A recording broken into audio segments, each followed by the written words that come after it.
Types of యాడ్వర్బ్లో next adverbs of frequency. Verb యొక్క లక్షణం చెప్పేది యాడ్వర్బ్స్ అనుకున్నాం. ఈ యాడ్వర్బ్స్ ఎలా ఉంటాయంటే ఒక పని ఎంత తరచుగా జరిగింది, టైం డ్యూరేషన్ అన్నమాట. అంటే ఎంత తరచుగా జరిగింది ఒక పని అనేది అదనపు సమాచారం అవుతుంది వెర్బ్ గురించి. Usually appear before verb. ఎక్కువగా ఈ ఫ్రీక్వెన్సీ యాడ్వర్బ్స్ వెర్బ్కి ముందు వస్తూ ఉంటాయి. Always, usually, often, sometimes, rarely, never, generally, seldom, occasionally ఇట్లాంటి పదాలన్నీ వెర్బ్ యొక్క ఒక పని జరుగుతుంది, ఆ పని ఎంత తరచుగా జరిగింది టైం డ్యూరేషన్తో అనేది ఆ వెర్బ్కు సంబంధించి అదనపు సమాచారం అవుతుంది. ఈ విధంగా అదనపు సమాచారాన్ని ఇచ్చే యాడ్వర్బ్స్ని ఫ్రీక్వెన్సీ యాడ్వర్బ్స్ అంటారు. ఇక చూడండి, I always talk to her before bed. పడుకునే ముందు ఎల్లప్పుడూ ఆమెతో మాట్లాడతాను.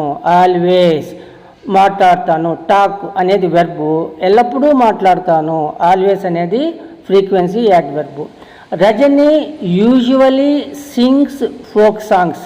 ఆమె సాధారణంగా ఫోక్ సాంగ్స్, జానపద గేయాలు పాడుతుంది. సింగ్ అనేది వెర్బు, యూజువలీ జనరల్గా, తరచుదనం అన్నమాట, ఫ్రీక్వెన్సీ. ఇక్కడ యూజువల్ అనేది యాడ్వర్బ్ ఆఫ్ ఫ్రీక్వెన్సీ. ఆఫ్ సింగ్స్ అనే verb. Raju often go to temple. Raju తరచుగా గుడికి వెళ్తాడు. గో అనే వెర్బ్కి ఆఫన్ అనేది frequency adverb. They sometimes take tea. వాళ్ళు కొన్నిసార్లు తీసుకుంటారు. తీసుకోవడం అనేది ఎన్నిసార్లు? కొన్నిసార్లు. ఇక్కడ టేక్ అనే వెర్బ్కి అదనపు సమాచారంగా కొన్నిసార్లు అనే ఫ్రీక్వెన్సీగా చెప్తాము కాబట్టి సమ్టైమ్స్ అనేది టేక్ అనే వెర్బ్కి యాడ్వర్బ్ ఆఫ్ ఫ్రీక్వెన్సీ.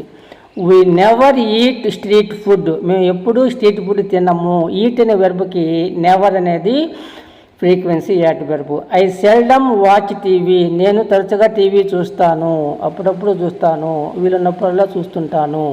ఇది సెల్డమ్ అనేది ఒక టైం డ్యూరేషన్ సంబంధించి అదనపు సమాచారం. దేనికి? వాచ్ అనే వెర్బ్కి. You never forget his face. నువ్వు ఎప్పటికీ అతని ఫేస్ మర్చిపోవు. నెవర్ అనేది ఫర్గెట్ అనే వెర్బ్కి frequency adverb. We occasionally meet in the park. మేము అప్పుడప్పుడు సందర్భానుసారంగా పార్కులో కలుసుకుంటాము. మీట్ అనే వెర్బ్కి అకేషనల్లీ అనేది యాడ్వర్బ్. ఇట్లా ఒక వెర్బు ఎంత తరచుగా జరుగుతుంది టైం డ్యూరేషన్తో చెప్పే యాడ్వర్బ్స్ని యాడ్వర్బ్స్ ఆఫ్ ఫ్రీక్వెన్సీ అంటాము. ఇవి తరచుదనానికి సంబంధించిన అదనపు సమాచారం ఇస్తాయి వెర్బు గురించి.